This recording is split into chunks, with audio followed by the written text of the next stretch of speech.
Oh my God.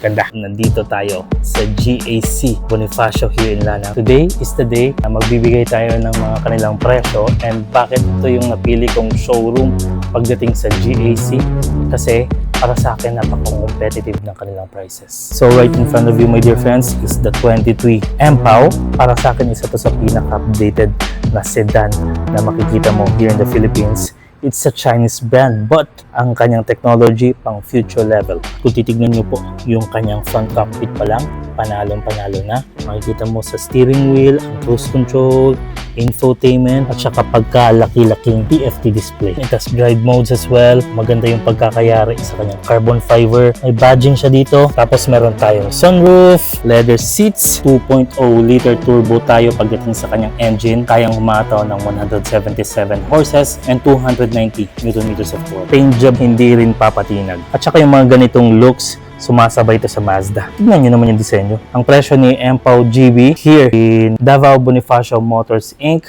1.355 million kung ika-cash mo. Kung iba-bank loan mo, kay Asia Link na lang siya available. Only 208,000 Philippine pesos na may 5 years ng 28,365 pesos. By the way, pag kinash mo, meron siyang 180,000 pesos. At saka pagdating sa mga crossovers, para sa akin, bentang-benta at saka sikat si GAC M-Zoom. And meron siyang tatlong variant dito sa showroom nila. Right in front of you, itong glossy na to, this is the R-Style. Ito yung pinaka-high-end nila. Ito rin yung lahat ng features and technology na ine-expect mo sa isang crossover na hindi papalamang nandirito. Pero itong tatlong cars na to, lahat sila may self-start. Pagdating sa hatawan, hindi rin sila nagpapahuli. Meron silang 1.5 liter turbo and ang kanilang power, 177 horses and 270 Nm of torque. Ang kanilang top speed, 180 km/h and meron silang 7-speed dual clutch transmission. So lamang na lamang ka talaga dito. Price wise, si R-Style 1,349,900 Philippine pesos. Down payment 8,000 Philippine pesos only. Ang kanyang 5 years 28,257.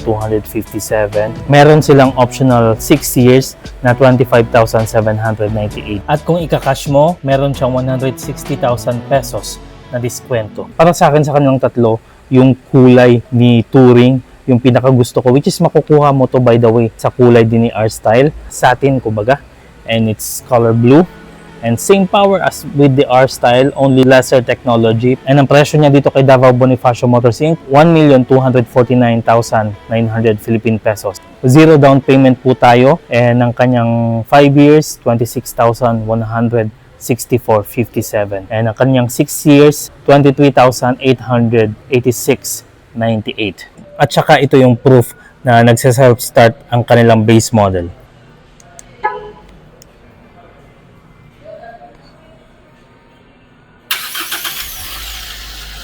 Oh my God. Ganda.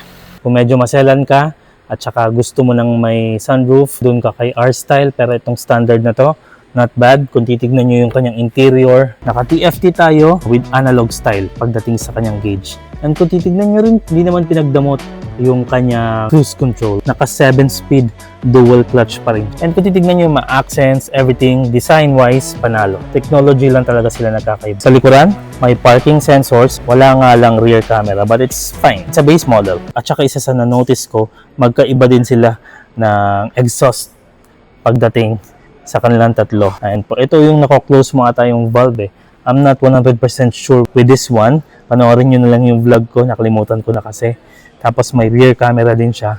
Tapos yung kanyang exhaust, iba din dito. Kasi yung exhaust nito, nasa ilalim. Pero at least binigyan ng design talaga dito. Ang presyo nitong product na to, 1,149,900 Philippine pesos. And ang kanyang all-in down payment, 0 po. 24,071.24 po tayo sa 5 years. May optional siya na 6 years, 21,975. Ang M6 Pro, pagdating kay GAC, siya yung tipong minivan, kumbaga. And still, looks exclusive. Tignan natin yung kanyang loob. Mode. Pantalon na to ni. Tapos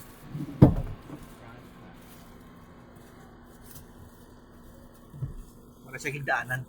Okay. Pang artista pala talaga siya, no?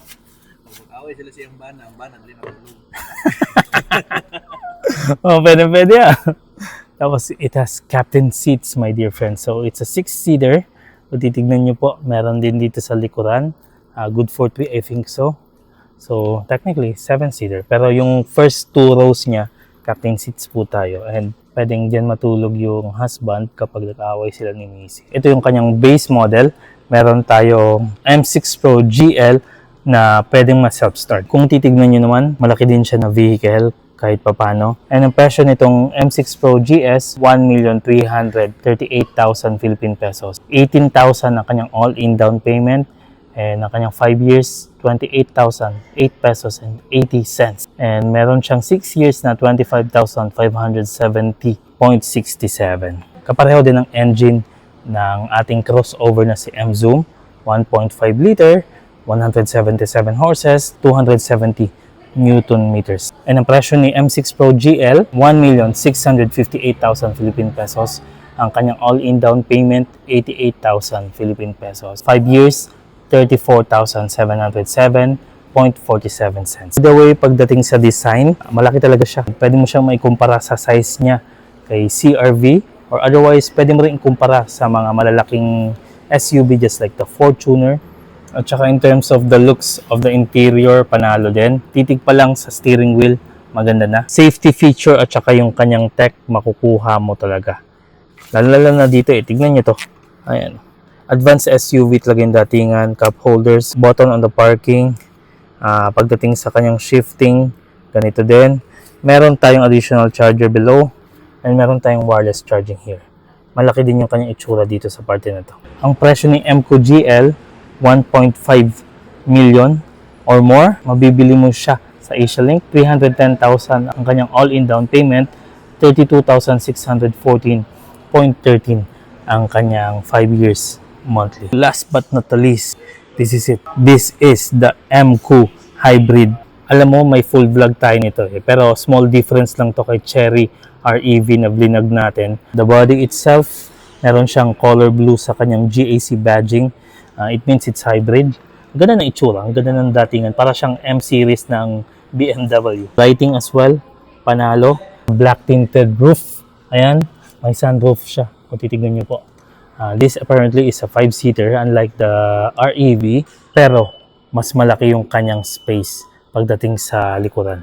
So, kung gusto mo talaga ng SUV na SUV talaga, big, may dating at saka may power, dito po tayo sa M-Co Hybrid. Small difference lang kasi siya sa base model. And ang kanyang presyo, small difference lang kay M-Co GL, 1,758,000 Philippine pesos. All-in down payment, 99,000 Philippine pesos. 36,800.80 tayo sa kanyang 5 years and 6 years, 33,597.33. By the way, let me know in the comment section below what you think about the cars that I mentioned a while ago kasi para sa akin, hindi papahuli ang technology ni GAC, kaya din natin binavlog.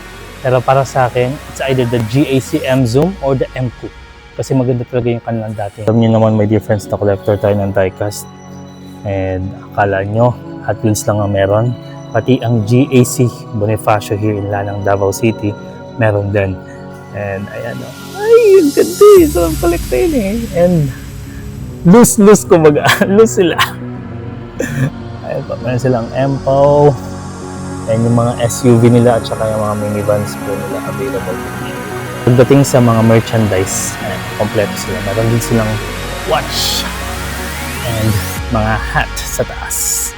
Ayos!